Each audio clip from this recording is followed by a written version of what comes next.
ರಾಮನಗರನ ರೇಷ್ಮೆ ನಾಡು ಅಂತ ಕರಿತೇವೆ. ಆದ್ರೆ ಇನ್ನೂ ಒಂದು ವಿಶೇಷ ಏನು ಅಂತಂದ್ರೆ, ಚಿಕ್ಕಬಳ್ಳಾಪುರ ಜಿಲ್ಲೆಯಲ್ಲಿರುವಂತಹ ಶಿಡ್ಲಘಟ್ಟ ತಾಲೂಕಿನಲ್ಲಿ ಇಲ್ಲಿರುವಂತಹ ಮೋಸ್ಟ್ ಆಫ್ ದ ಜನರ ಮುಖ್ಯ ಉದ್ಯೋಗ ರೇಷ್ಮೆ ಹುಳುಗಳಿಂದ ಆ ರೇಷ್ಮೆ ಎಳೆಯನ್ನ ತೆಗೆಯುವಂಥದ್ದು.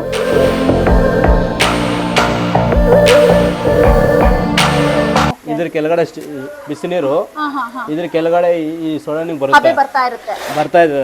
ಬಿಸಿ ನೀರಿಗೆ ಎಕ್ಬಿಟ್ಟು ಸ್ಟೀಮ್ ಕೊಡ್ತಿದ್ದು ಕೂಡು ತೆಗಿಯಕ್ಕಾಗಲ್ಲ, ಕ್ವಾಲಿಟಿನೂ ಬರಲ್ಲ ರೇಷ್ಮೆ ಇದು. ಪಾಪ ಈ ಲೇಬರ್ಗೆ ಸ್ವಲ್ಪ ಕಷ್ಟ ಇದು ಬಿಸಿನೀರಲ್ಲಿ ಕೈ ಇಕ್ಲೆ. ಇದು 10 ಅವರ್ಸ್ ಸಿಕ್ಬೇಕು, 10 ಅವರಲ್ಲೇ ನೀರಲ್ಲೇ ಇರಬೇಕು. ಕೈಗಳು ಒಂದ್ಸಲ ತೋರ್ಸಮ್ಮ.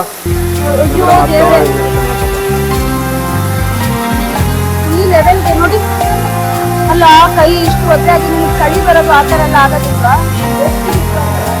ಹೇಳ್ತಾ ಇದ್ರೆ ನೀರು ಬರೋದರ ಏನ್ ಮೇಡಮ್, ಇದ್ರಿಗೆ ಮಿಷಿನ್ ಅನ್ನ ಕಂಡುಹಿಡಬೇಕು ಪಾಪ.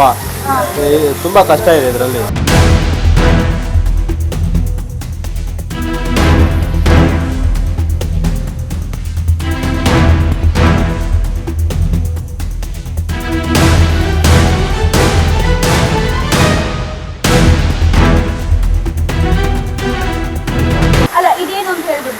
ಇದು ಅದ್ರಲ್ಲಿ ಬರೋ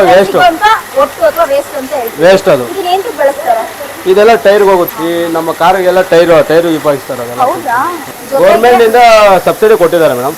ಗೌರ್ಮೆಂಟ್ ಇಂದ ಪ್ರೋತ್ಸಾಹ ಚೆನ್ನಾಗಿ ಕೊಡ್ತಾ ಇದ್ದಾರೆ.